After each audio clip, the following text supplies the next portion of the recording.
Welcome to the Core Women Podcast, the place for women entrepreneurs, authors, and self-starters looking to build community and gain valuable insight through expert interviews with women at the top of their game. Join your host, podcaster, producer, expert coach, entrepreneur, and author, Dr. Summer Watson, as she aims to inspire and empower you through these candid conversations. Lean in and embrace the journey.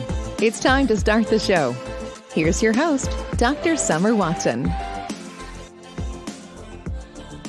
Today on the show, I would like to welcome Cindy Kolbe. She is the author of the book, Just Keep Swimming, A Crash, a Quest, and Waves of Hope, which is the second edition of Cindy's memoir.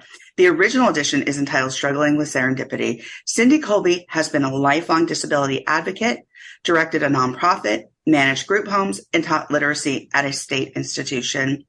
She is a peer mentor for the Christopher and Dana Reed Foundation and supports other warrior moms, as well as other disability and mental health nonprofits. Let's get right into this, Cindy, and welcome to the show. Happy to be here. It's always nice to have you. Thank you for joining me on the Core Women Podcast for the second time.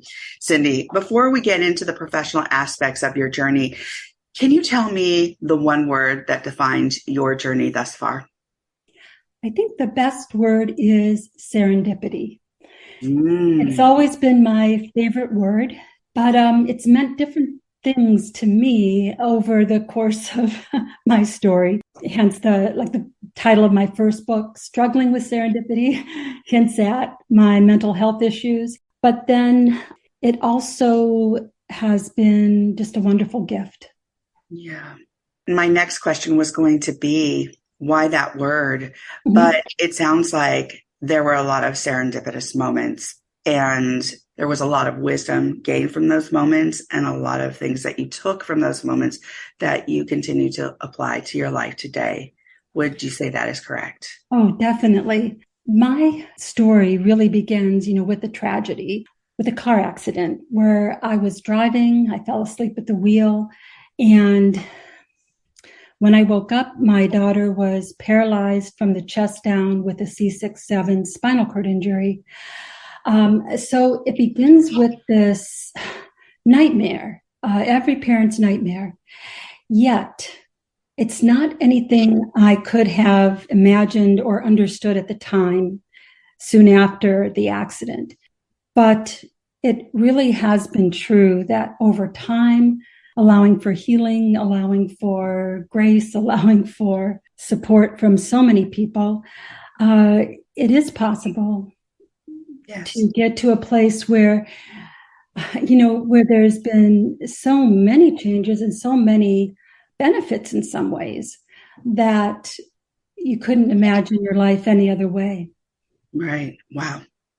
Well, that is a strong statement in saying that the situation really has evolved to a point where, again, you just wouldn't imagine or maybe couldn't imagine at the time what would come of all of this, right? And how life... Right. Oh, exactly. And, honestly, I'm just grateful to be here, not only for many reasons and also to be on your podcast, but I mean, in general, just being alive right now. The car accident was very severe. We were lucky to survive it. And then my depression was, I'm going to say so severe, but I'm not trying to really make statements about levels of depression. But for me, after the accident, my daughter Beth hadn't needed me so much. I wouldn't be here. So that's part of why I'm writing and sharing the message with people. I thought that at the time I was worthless, I was hopeless, I wasn't anything that my family needed at the time. I was in such a dark place. So depression tells us that our loved ones would be better off without us. It lies to us. And at the time, I believed it. And I'm just so incredibly grateful that I didn't keep listening to that. And I was able to find my way out of it because, there's been so many moments of joy and serendipity and struggles and challenges. But, it's a wonderful life in a lot of ways. There is joy to be found. And I love that you say that, because that's a message that needs to be heard, that many times, and having worked in mental health facilities for several years, I think a lot of people don't realize that there can be hope. There can be, Right. a different way. There can be a new walk, a new vision, all these different things. Right. And that's why many times we say this is preventable. You can heal. And Right. so it takes work. It takes changing habits. It is work, but is it worth it? Here we have a story that says, yes, absolutely. Absolutely. With a Right. bunch of exclamation marks. But at the same time, I don't want to suggest that it's easy in any way. Like you No. mentioned, depression is still something I'm managing. I'm fortunate that I'm in a good place. I've learned some good things for me that manage it well most of the time, but it is worth it. It's worth it to find what those things are that help you manage. Right. Never do I want to minimize Right. what somebody's experience is, because it's not just an experience. There's multiple reasons why somebody starts depressing. There's genetic factors, there's social factors, there's situational issues, that Sure. there's so many things that contribute to mental health and Mhm. wellness. Right. So of course we can't go through all of this. And of course I'm not going to put on the clinical hat right now, but I do want to say that in most instances, we can find light, Yes. even when depressing. I've worked with some of the most difficult and challenging cases where somebody is experiencing psychosis and depression. Mm-hmm. Yet I've seen them at the end of the day find not just a reason, but find a means that works for them to function well. And Mm-hmm. as you said, it's not easy and it does take work. But at the end of the day, they look back and say, oh, I'm so glad I'm here. Right. There's so many serendipitous, wonderful things out there. And of course, not every minute of the day, but goodness, I mean, you just don't want to miss family moments, friends moments, the connections, all the good things. Absolutely. So let's talk a bit about what has evolved in your life since we last talked, Right. and also the new edition of your book. And there might be something else too. Maybe, yes. Maybe. I'll leave that up to you to tell the listeners. But let's talk about what has evolved, the new edition of your book, your memoir, Right. and then the potential for something else. Right. Well, for my 2019 memoir, the publisher went out of business. And it was a great experience connecting with people on a book tour and people who were able to resonate with the message. So I wanted to keep it in print. So I contacted a literary agent. The first one I contacted is publishing the book, Armin Lear Press. And new title, Just Keep Swimming, A Crash, A Quest, and Waves of Hope. But, there have been changes. You may get a little echo in the background. I have a new grandbaby. That's been a wonderful thing. My daughter, Beth, we share a story for a couple years. And that's what I write about in my book. And just amazing, unexpected adventures after a tragic injury. You're talking about paralyzed from the chest down, learning again to try to do some things for herself. But time has passed. It's been 22 years since the accident. Really? 20 I know, amazing. years. And Beth has been independent for almost all of that time after the first 4 years. And she's married now. She's a partner at a law firm. So there are a lot of interesting things that are always happening. Before even the new book was finished and gone to print, I sold the movie rights. And a movie producer actually wrote a screenplay of my book, and she's shopping it around to Hollywood movie studios. So that's a maybe, but it's kind of fun to think about. I like the idea of the message getting a wider audience. Right. And even with this new publisher, this book will be distributed internationally. So that will be interesting too. Lots of good things. Oh my goodness. How exciting is that? And my next question was going to be, tell the listeners a little bit about the book, because there might have been some people who didn't listen to the first episode. Sure. And there have been a bit of changes. Like you said, there's a new edition of the memoir coming out, the potential for a movie, which is fantastic. Right. You're reaching potentially a wider audience by going internationally. You yourself have moved from the DC area to the Boston area. So there's been a lot of changes in your life. Yet give us a snapshot of the book and what you want to see evolve from the new memoir and how you want to go forward from today. Sure.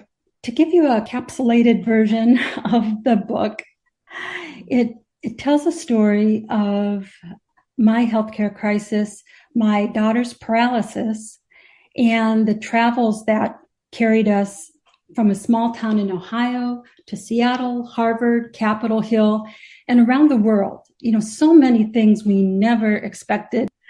But then, obviously, at the beginning, it was a really difficult time, really, really difficult. And we were very lucky that my daughter, Beth, she was shy, but she was very determined.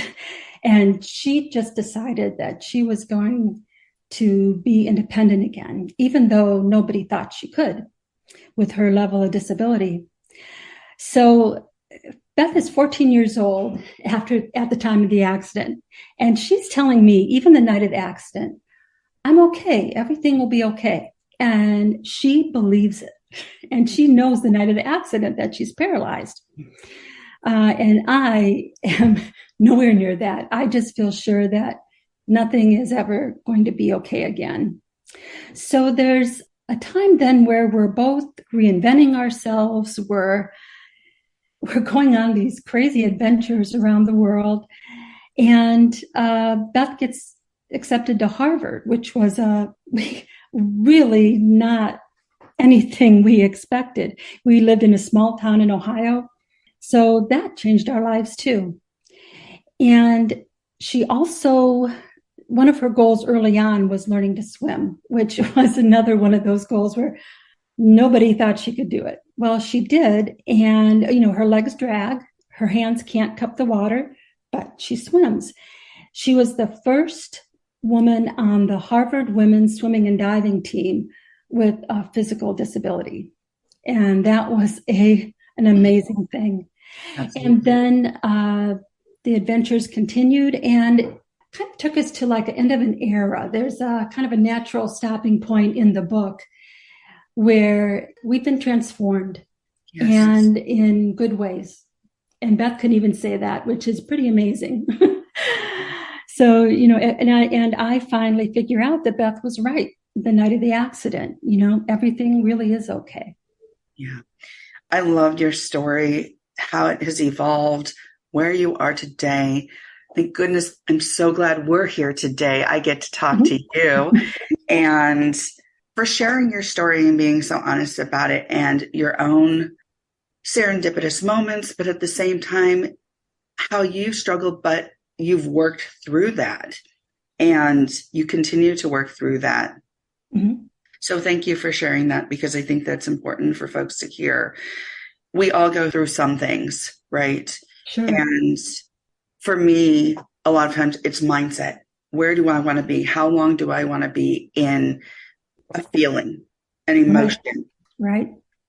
And to me, that's a big deal. It is. But it's also really the hardest thing, you know, I've ever done, because it's, yes, I wanted a different mindset, but it wasn't possible for quite Yeah. a while. Oh, I yeah. was, kind of working towards it. At one point, I waited to ask for help too long. I really should have asked for help right away. But once I did, that started the process. Yeah. And I encourage everyone that I believe is the message that I would like people to take from my book. The message that if you need help, it doesn't mean you're weak or you're any negative qualities on your part. It means that you need help. And if you don't get the help you need the first time you ask, keep asking, try other things. You're worth it. Yeah. Keep asking. Absolutely. I think that is really great guidance, because there are a few things as we've talked that I was thinking about, that you need a good support system around you. Yes. You need to allow yourself to experience the emotions, sometimes be in those emotions, to work through those emotions, and then also have the folks around you who can help you. And so asking for that help is so critical. And knowing that it's okay to ask for help. We all need help. Right. At some point in our lives.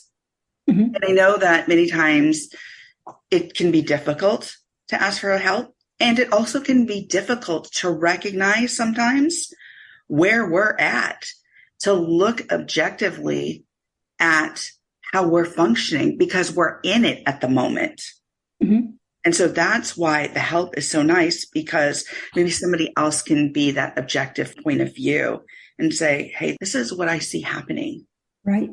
And this is maybe how we can work together so we can get you to a place where maybe you feel better about a situation and where you're functioning from, and how that might be possible, and what is workable for you, things that work for you. And each of us are different. So we come with different skills. We can learn different skills. We can apply those different skills. But it's not just about skills. It's also about understanding how depression, how mental health works. Right. Understanding it. Understanding it. I really didn't understand it for many years. And for many, I think a lot of people don't understand it and just wonder why. Why do I feel this way? Why am I going through this? Why? And there's a lot of why questions. And when we begin to understand and work with folks that have more of that objectivity, who can help support that understanding of the why and get us through that experience, this is so helpful. And also, one of the things that working in the field that I've also realized is that peer-to-peer support, other folks that are going through that, who understand your journey, maybe in a different way because they've experienced their journey in a different way, but you have that connection of understanding. Yeah, exactly. And that is the answer to your question earlier about what I'm doing going forward. I'm a peer mentor for the Reef Foundation for other moms of kids with spinal cord injuries. And I'm also speaking at the Abilities Expos across the country, and other events. Beth and I just recently spoke at the Reef Summit, which was a really fun experience. And it's important to have someone you can talk to who has been in a similar experience, not exactly the same, and of course, but that part of that support system that everyone needs. Absolutely.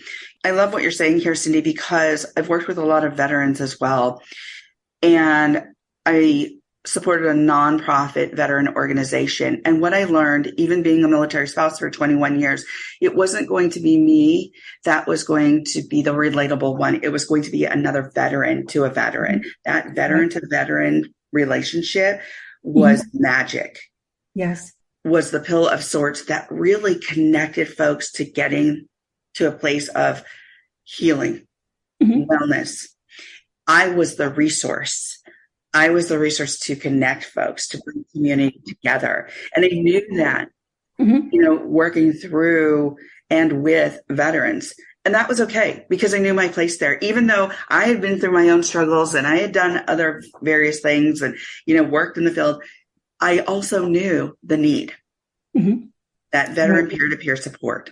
was so critical. So find your group, find who you can connect with. Right. That can be so healing Mm-hmm. and so supportive and so helpful. So I love what you're doing out in community and how you're talking to other mothers.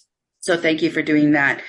So my next question is, can you tell the folks where to find this new memoir? Yes. Yes, I can. It is available everywhere books are sold. And of course, on my website, I have signed copies if anyone might be interested in that. My website is cindykolbe.com. My last name is an unusual spelling. It's not spelled like it sounds, but it's Kolbe. But if you typed in Cindy K with whatever, you'll find me. I've got some different articles and different events and videos and all kinds of things online. And even a newsletter, I believe. Yes, I have a brand new Just Keep Swimming newsletter. And I'm excited about that. I put a lot of time into it. And there's a section on mental health resources every month. And it's just once a month, so it doesn't clutter up inboxes too much. And you can sign up for that on my website also, just your first name and your email. That is fantastic. I believe there is also a new hotline, the 988 hotline. Yes, I heard about that. Is also an incredible resource. Mm-hmm. And so it is solely for mental health. Yes. So if you're in need and need to speak with somebody, that is a terrific resource that was just recently launched for those that need to talk to somebody, for family members as well. Right. So I wanted to mention that resource. But my last question is, if you were to leave the listeners with some words of wisdom today, Cindy, what would they be? Hope is an incredibly powerful thing. And if you never give up, hope wins. I love that. Love that. Hope wins. Well, thank you, Cindy, for joining me on the Core Women podcast today. Thanks so much for having me. It's great to see you again. Yeah, it's absolutely great to see you again. So, folks, if you would like to know more about Cindy Kolbe, again, her last name is Kolbe. Please follow her on Facebook at Just Keep Swimming Book, on Instagram at Cindy B. Kolbe, and her website, cindykolbe.com. Thank you for joining us on the Core Women podcast with Dr. Summer Watson. We're so glad you're here and would love to connect more with you. Find us on Instagram, Facebook, and YouTube at Core Women, and on Twitter at Core Women 1. For more about Core Women and Dr. Watson, visit corewomen.com. Want more support and resources for amazing women like you? Great! Join Dr. Watson and Jen Fontanilla at the Life, Love, and Money Collective, a Core Women production that aids in understanding the key traits that might be getting in the way of living a life that you are absolutely passionate about. Connect with Summer and Jen and find out more at thelifeloveandmoney.com.